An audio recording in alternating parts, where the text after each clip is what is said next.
nombreux pour les quarts de finale. D'accord. Il n'y a pas de souci. Non mais fais comme chez toi. Et donc du coup, merci d'être présent et de nous avoir suivis depuis le début. Merci de nous avoir suivis depuis le début et surtout d'avoir suivi vos champions, les plaideurs. Donc juste un bref rappel des événements jusqu'à maintenant. Au départ, ils étaient 32, mais ce sont bien plus de 50, ce sont bien 51 élèves de l'EM, toutes promos confondues, qui sont présentés au BDM, en équipe du coup. Et aujourd'hui, il n'en reste plus que 8. Donc avec les équipes, ça fait plus évidemment. Et il n'en restera que 4 à la fin de ce tour. C'est déjà l'avant-dernier, l'événement se termine lundi. Donc je suis vraiment ravie que vous soyez là et de voir que cet événement d'année en année continue de vous plaire et de plaire aux Américains. Souvenez-vous, jusqu'à maintenant, la semaine dernière pour les 2 premiers tours, et puis ce lundi pour le second tour, on vous a un peu expliqué des règles compliquées avec des sujets imposés, des points de vue, des pour, des contre. Je vais vous demander ce soir d'oublier tout ce qu'on vous a dit jusqu'à maintenant, parce que les règles changent. Les plaideurs ont bien reçu leur sujet 24 heures à l'avance, donc hier à 16h. Mais ce sont des sujets un peu improbables, vous allez le découvrir dans un instant, et surtout, ils n'ont pas de point de vue imposé. C'est une présentation, c'est des plaidoiries freestyle qu'ils vont vous faire ce soir, donc c'est très différent de ce que vous avez pu voir jusqu'à maintenant, et on espère que vous allez apprécier. Ils auront donc 11 minutes pour vous convaincre, et surtout pour convaincre nos jurés, et seulement 4 d'entre eux vont rester pour la demi-finale. Alors je vais vous demander d'applaudir bien fort nos jurés que je vais vous présenter aujourd'hui. Nous avons 6 jurés pour le quart de finale. Nous avons Valérie Chazot qui est avocate chez Ernst & Young. Lomi Lesser qui représente PwC, notre parrain. Dominique Lemeur qui est responsable des MSI. Barbara Marienbach et Alice Rioux qui sont professeurs à l'UM Lyon. Et ensuite, nous avons Antoine Lefranc, qui est consultant en stratégie chez Catalyse. Marc Monod, qui représente la Chambre de commerce de Lyon. Guillaume Bournica, qui représente également notre parrain et Franck Deja, qui est professeur à la Lyon, et Christophe Hack, qui est professeur également à Lyon. Donc, ils vont délibérer. Et maintenant, je vais vous demander d'accueillir bien fort nos plaideurs. Tout d'abord, Alexandre Agnès qui va venir ce soir. Son plaideur n'est pas là, mais c'est pas surpris. Jean-Baptiste Coquet, Cyril François et Marie-Hélène Visconti. Antoine Lefebvre, Jérôme Propos, Laurent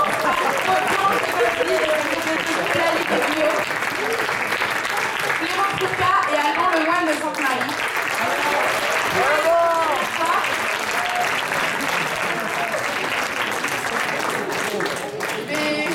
On va laisser l'équipe faire la photo de famille.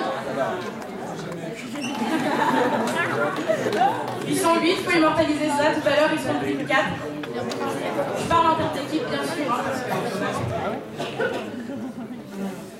Voilà. Donc, je vous laisse vous installer. C'est par là.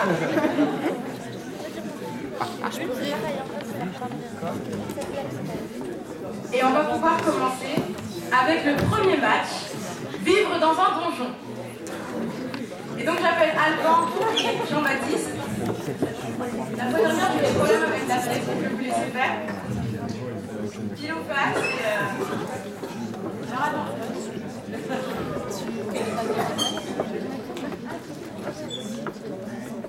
Donc c'est Jean-Baptiste qui commence pour vivre dans un donjon.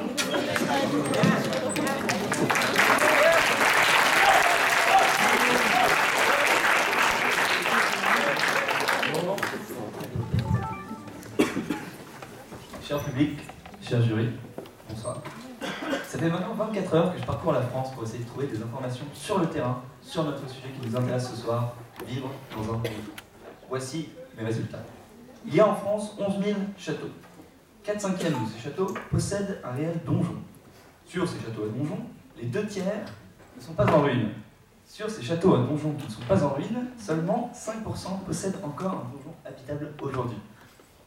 Sur ces 5% des châteaux à donjon toujours habitables, il se trouve que 97% sont utilisés pour être visités. Et donc, comme résultat finaux, nous avons de donjons habitables aujourd'hui, seulement 13. On se doute qu'ils ne sont pas habitables pour deux raisons. Ou bien parce qu'ils sont trop moches, sont visitables, pardon. Ou bien parce qu'ils sont trop moches pour être visités. Ou bien parce qu'il y a des vraies personnes qui habitent dedans. Et oui, c'est possible. D'ailleurs, j'aimerais savoir, parmi vous, qui habite dans un donjon aujourd'hui? Personne ne se met. Ah, une personne. Cet exposé ne sera pas pour toi. Désolé. En effet, cela montre bien qu'il n'y a personne, quasiment personne, en France qui vit dans un donjon. C'est pourquoi j'aimerais prendre le sujet dans un autre sens. J'aimerais montrer le symbole du donjon. En effet, le donjon est un symbole profondément contradictoire entre son aspect lumineux, noble, fait de roi et de reine, et son aspect sombre, avec ses cachots et ses monstres qui y ont. Il s'agit donc d'étudier l'influence du symbole du donjon sur notre corps, sur notre esprit, sur notre vie, sur sa globalité. En effet, ici, vivre dans un donjon, vivre, c'est pas vraiment rester au même endroit toute sa vie, c'est se déplacer, se réaliser en tant qu'homme. C'est pourquoi il semble difficile de voir le mot vivre en tant qu'habiter, pas bouger. Il faut voir vraiment son influence sur nous. J'aimerais donc poser la question suivante et défendre la thèse suivante. Alors que les donjons aujourd'hui n'existent plus personne ne vit dans un donjon. Comment expliquer encore leur influence sur notre vie? J'aimerais commencer en prenant le sujet sous son côté le plus pragmatique. En effet, et montrer que habiter dans un donjon révèle de profondes contradictions. Premièrement, le donjon est un lieu de vie. En effet, le donjon est le cœur du château qui lui-même est le cœur du fief, de la contrée. C'est là où la vie commerçante, religieuse et politique se passe. Les gens se rejoignent et bref, la vie. Ensuite, c'est aussi la demeure du Seigneur et de sa famille. C'est là où ils vivent toute l'année. C'est donc la fiesta, banquet, fête et compagnie. Bref, une vraie vie active, c'est le kiff du Moyen-Âge. Mais, malheureusement, le donjon, ce n'est pas seulement un lieu de vie. C'est aussi, et c'est là où réside la contradiction, c'est aussi un lieu de mort. Car le donjon, c'est là aussi où habitaient, où étaient enfermés les prisonniers, les condamnés à mort. D'un point de vue général, dans un donjon, on y vivait très mal, de très mauvaises conditions. Parce qu'il n'y avait pas de vieux os. Le froid, l'insalubrité, l'hygiène douteuse, bref, aucun confort. C'était pas si terrible que ça de vivre dans un donjon à l'époque. Il y avait de nombreuses maladies, typhoïde, tuberculose, même la pneumonie, surtout chez les jeunes filles. Il y avait une très faible espérance de vie. Regardez l'espérance de vie de nos rois, bref, ça dépassait pas souvent 40 ans. Bref, il ne faisait pas bon vivre dans un donjon. Ensuite, vivre dans un donjon, c'est vivre entre sécurité et insécurité. Sécurité, pourquoi? Parce que le donjon est le symbole de la paix, du pouvoir central, de la stabilité du régime, symbolisé par la hauteur des murailles, la robustesse des murs, défense imprenable. Mais le donjon, c'est aussi le symbole de fixation, des contestations du pouvoir et des rébellions. Souvenez-vous la Bastille à Paris, qui a été renversée, prise. C'était un vrai symbole, cette insécurité constante. Symbole des guerres et lieux d'attaque. On a en tête toutes les images des énormes sièges qui peuvent être devant ces murailles de donjon. Vivre dans un donjon, c'est aussi être entre ouverture et fermeture par rapport à l'autre. Ouverture, car le donjon, c'est la tour la plus haute du château. Donne une perspective élargie sur toute la campagne. Le Seigneur sait tout ce qui se passe et peut donc contrôler son royaume. Mais c'est aussi une fermeture. En effet, c'est un hermétisme, une forteresse. Nous sommes coupés du monde dans notre donjon. Le donjon doit défendre des attaques. Il est donc imperméable à toute influence extérieure. On a même une mentalité d'assiégé quand on est dans le donjon. Il est difficile de sortir de cette mentalité. Ainsi, on a pu voir que le donjon est un vrai symbole de contradiction. J'aimerais maintenant montrer que le symbole du donjon a aussi une forte influence sur notre vie de l'esprit, et pas seulement la vie en général d'un point de vue pragmatique. Et c'est un symbole, là aussi, contradictoire. Comme le disait Roland Barthes, le donjon jongle entre ombre et lumière. Tout d'abord, la lumière du donjon. C'est son côté féerique, glamour, le roi, les reines, et les grands banquets, bref. Rappelez-vous cette phrase que vous avez tous lue quand vous étiez petits. Rappelez-vous vos légendes. Jadis vivait une princesse qui habitait la tour la plus haute, du donjon le plus grand, de la forteresse la plus imprenable, gardée par le dragon le plus féroce. Bref, le donjon, c'est là où les héros sont créés. Le héros qui doit aller sauver sa princesse pour fendre le monstre qui la garde. Monstre, en effet, car le donjon, a une part d'ombre. En effet, c'est là où résident les monstres, tapis dans l'ombre. Tous, ce bestiaire d'orques, trolls, gobelins, en tout genre. C'est donc un lieu mystérieux, obscur, sombre, un lieu magique, inquiétant, qui nous fascine. Ça se remarque dans la littérature aujourd'hui, la littérature comme par exemple fantastique, Seigneur des Anneaux, avec Bilbo et compagnie. Même les jeux comme Donjons et Dragons, vous en avez tous entendu parler. Bref, ça a un vrai pouvoir. Vous connaissez tous Mario? L'histoire de Mario, c'est ça. Un petit plombier qui va aller sauver sa princesse, combattant des dragons, et en allant de château en château, de donjon en donjon. Ouais. Si les donjons nous influencent encore aujourd'hui, et c'est bien là le cœur de ma thèse, c'est qu'il y a de nouveaux donjons qui apparaissent. Et que, avant tout, les donjons sont le symbole de notre vie intérieure. Tout d'abord, quels sont les nouveaux donjons aujourd'hui? Il y a des nouveaux lieux de mystère qui accaparent les fantasmes des populations aujourd'hui. Par exemple, l'Élysée, la Maison Blanche, le Patagone. Bref, ces lieux nourrissent les fantasmes de la population. Vous avez tous entendu de cette théorie du complot. Par exemple, le jour du 11 septembre, où on a dit qu'il n'y avait pas d'avion qui s'est écrasé sur le Pentagone, que c'était une bombe parce qu'on n'avait pas de photos. Bref, les gens ne finiront jamais de fantasmer sur ces places, sur ces plans qui se ourdissent derrière ces portes cachées. Je parlerai aussi de donjons plus généraux, de donjons peut-être plus quotidiens.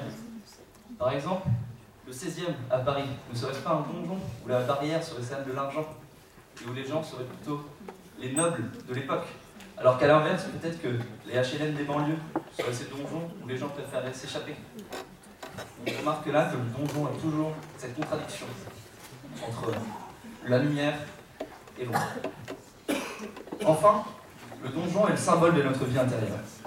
José Luis Borges parlait du Minotaure et du labyrinthe pour définir notre vie intérieure. Il nous expliquait que nous avons tous dans notre psychisme un labyrinthe et un Minotaure qui nous était propre. J'aimerais donc, en parallèle de cette image, vous montrer que nous avons tous un donjon dans notre psychisme. Nous le construisons au quotidien.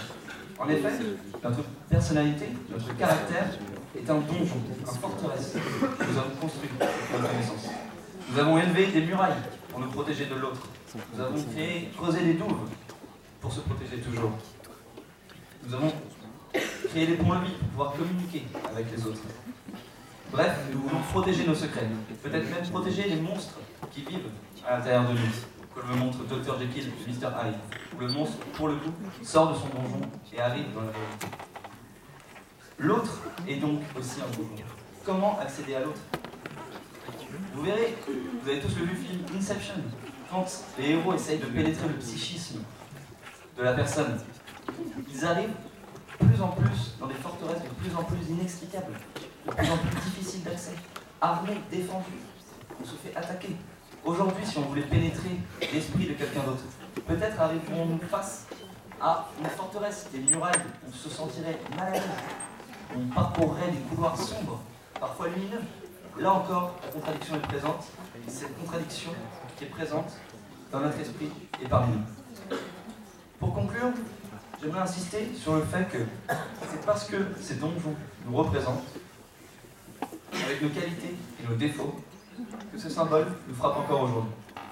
Nous vivons tous dans un château qui nous sépare et que nous avons construit. C'est donc maintenant à nous de abaisser nos ponts-levis, sortir et d'être le héros capable de terrasser les monstres des donjons d'autres. Merci.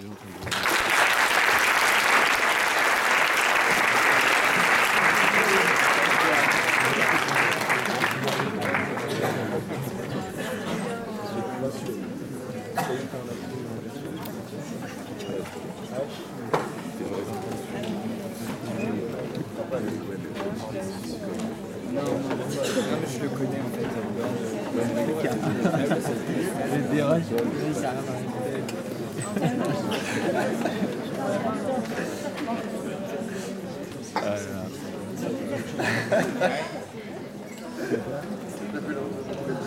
Ah ouais, apparemment, il est...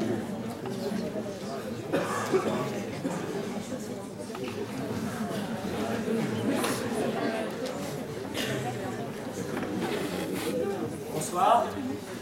Nous sommes ici pour parler du sujet « Vivre dans un dojo ». Sacré sujet.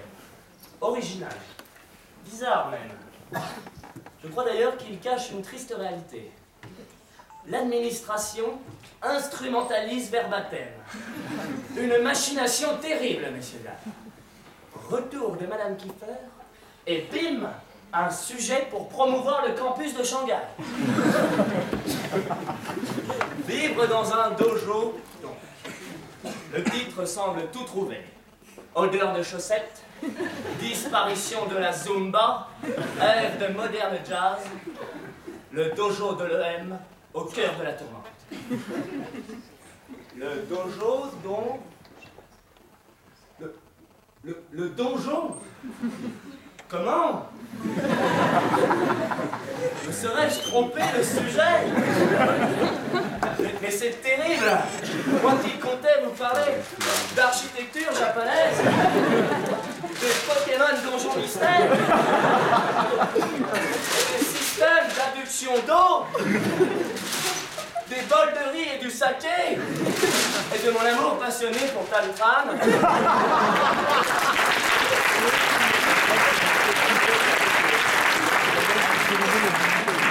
Vivre dans un donjon, ça change tout. Souvenirs et mouvements de parties de cache-cache dans le donjon en ruine de la propriété familiale. Souvenirs